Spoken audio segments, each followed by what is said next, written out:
నమస్కారం అనిల్ సింగ్ గారు. నమస్తే శిరీష. సో బేసిక్గా చాలా వరకు మనం చూసుకున్నట్లయితే కొందరికి రిటైర్మెంట్ ఏజ్ కరెక్ట్ అనిపిస్తూ ఉంటుంది, ఇంకొందరికి వాళ్ళకున్న డిసీజెస్ పరంగానో లేదంటే అవసరాల బట్టో తొందరగా రిటైర్ అవ్వాలి అనుకుంటారు. బట్ ఆలోచిస్తారు సార్, తొందరగా రిటైర్ అవుతే నాకు రిటైర్మెంట్లో వచ్చే డబ్బులు వస్తాయా, అంతే అమౌంట్ వస్తాయా, తగ్గుతాయా అన్న క్వశ్చన్స్ అయితే వస్తూ ఉంటాయి. అండ్ అలా ఒక ఆలోచన అయితే ఇంకా చాలామందికి కూడా ముందుగానే రిటైర్ అయ్యి ఒక మంచి అమౌంట్ తోటి నేను డబ్బుల్ని సేవ్ చేసుకోవాలి అంటే ఇప్పటి నుంచి నేను నా కెరియర్లో ఒక ఇన్వెస్ట్మెంట్ ప్లాన్ని, ఫ్యూచర్ ప్లాన్ కోసం నేను రెడీ చేసుకోవాలి అనుకుంటూ ఉంటారు.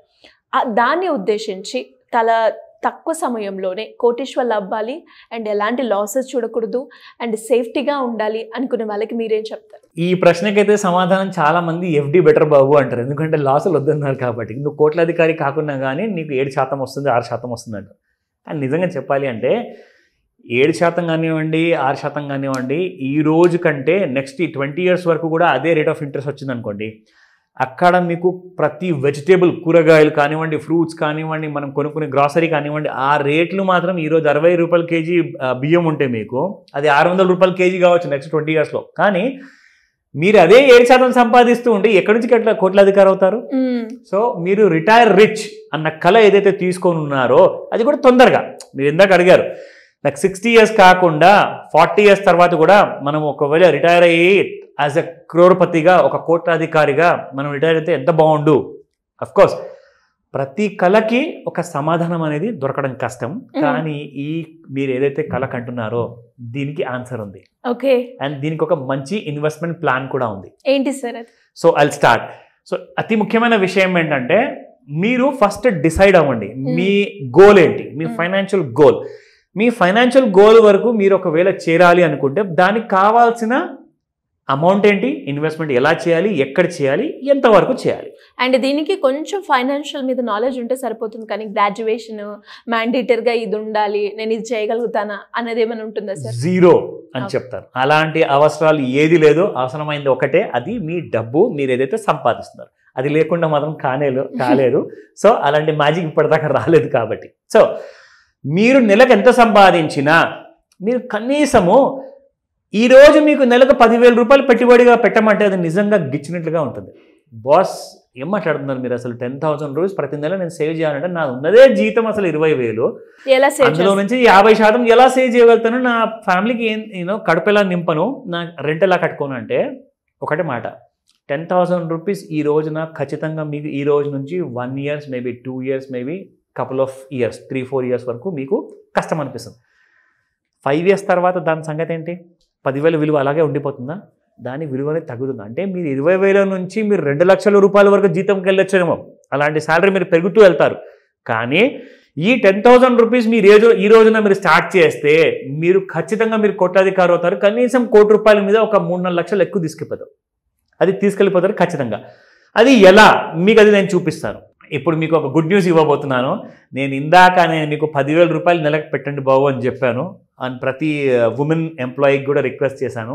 కానీ మీరు 10,000 ప్రతి నెల పెట్టాల్సిన అవసరం లేదు. జస్ట్ నెలకు మీరు 5,000 పెట్టండి చాలు. 5,000 ఇన్వెస్ట్మెంట్తో ఎన్ని ఇయర్స్ వరకు సార్? ఎస్.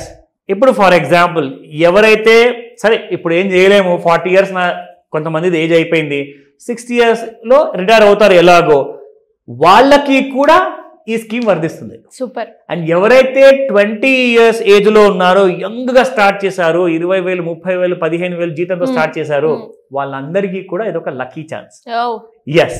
సో ఇక్కడ నేను చూపిస్తున్నాను శిరీష, 22 years వరకు మీరు పెట్టుబడి పెట్టండి. అంటే మీరు 20వ ఏట ఉన్నారు, 21వ ఏటవా, సో మీరు అట్ ద ఏజ్ ఆఫ్ 41, 42లో మీరు హ్యాపీగా రిటైర్ అవ్వచ్చు విత్ అ ప్రాఫిట్ ఆఫ్ ₹1,00,00,000 రూపాయలు పైనే, 3,50,295 రూపాయలు.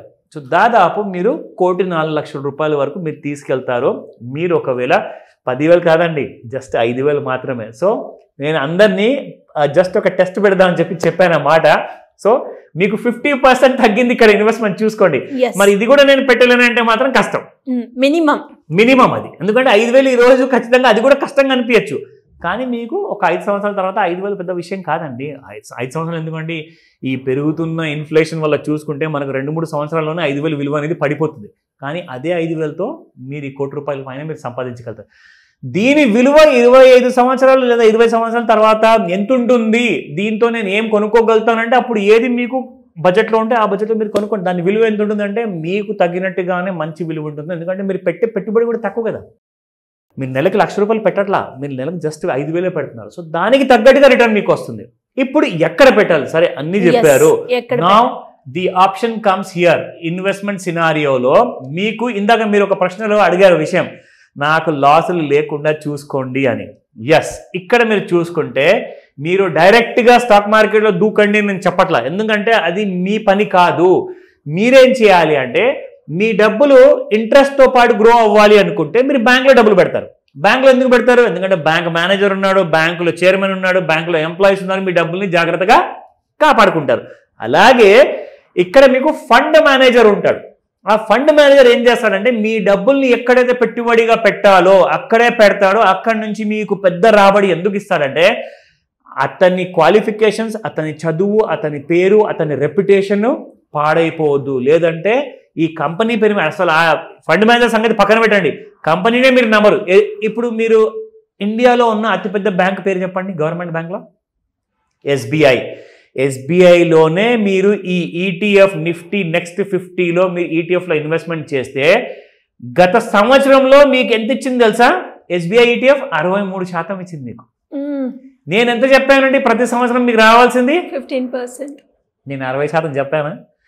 కానీ మీకు ETF ఒకవేళ 60% మీకు ఇచ్చింది అనుకోండి, సరే 15%తోనే మీరు ₹1 కోటి పైన సంపాదిస్తుంటే 60% క్యాలిక్యులేట్ చేసి చూపిస్తాను. మీకు ప్రతి సంవత్సరం ఒకవేళ 60 కాదు 30 అనుకుందామండి. 60 వద్దులే, మరి ఎక్కువ అయిపోయింది. సరే ఇక్కడ నేను 30% చూపిస్తాను, మీకు 50% తగ్గించా. సో ఇక్కడ చూడండి శిరీష, మీరు 22 ఇయర్స్ వరకు పెట్టుబడి పెడితే 13,87,00,000 రూపాయల వరకు మీకు వస్తుంది. ఒకవేళ 60% కూడా కాదు 30%. నేనైతే 15% చెప్పాను. సో ఇలా కూడా మీరు చేసుకోవచ్చు. ఇలాంటి మంచి మంచి డౌట్స్ ఏదైనా ఇన్వెస్ట్మెంట్ విషయాల్లో ఉంటే మీరు ఖచ్చితంగా నన్ను కాంటాక్ట్ చేయొచ్చు. అండ్ అదే విధంగా ఎవరికైనా కూడా ఈ చార్ట్ యొక్క అనాలిసిస్ తెలుసుకోవడం కావచ్చు, లేదు అంటే ఇన్వెస్ట్మెంట్ గురించి, రిటైర్మెంట్ కావచ్చు, లేదంటే పిల్లల సేవింగ్ గురించి కావచ్చు, ఒక మంచి గైడెన్స్ కావాలి అనుకునే వాళ్ళు ఏ విధంగా మిమ్మల్ని అప్రోచ్ అయ్యే ఛాన్స్ ఉందంట? ఈ 28th జూలై రోజున మీకు ఒక లాస్ట్ అండ్ గ్రేట్ ఆపర్చునిటీ ఉంది. ఒక ఫ్రీ డెమో క్లాస్ ఉండబోతుంది.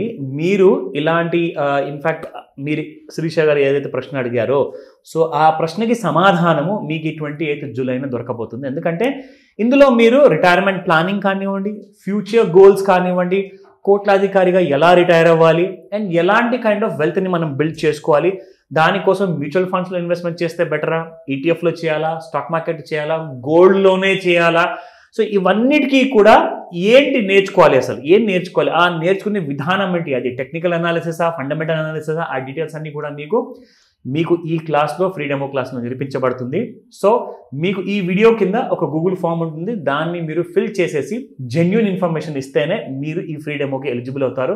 ఇమ్మీడియట్గా స్క్రీన్ పైన కనిపిస్తున్న నెంబర్కి మీరు కాల్ అయితే చేయకండి, నెంబర్ చాలా బిజీగా ఉంటుంది ఈ మధ్య, కాబట్టి వాట్సాప్ మెసేజ్ పెట్టమని చెప్తాను. మీకు పూర్తి సహాయాన్ని మా టీం అందజేస్తారు. Thank you sir, thank you so much. Welcome Sirisha.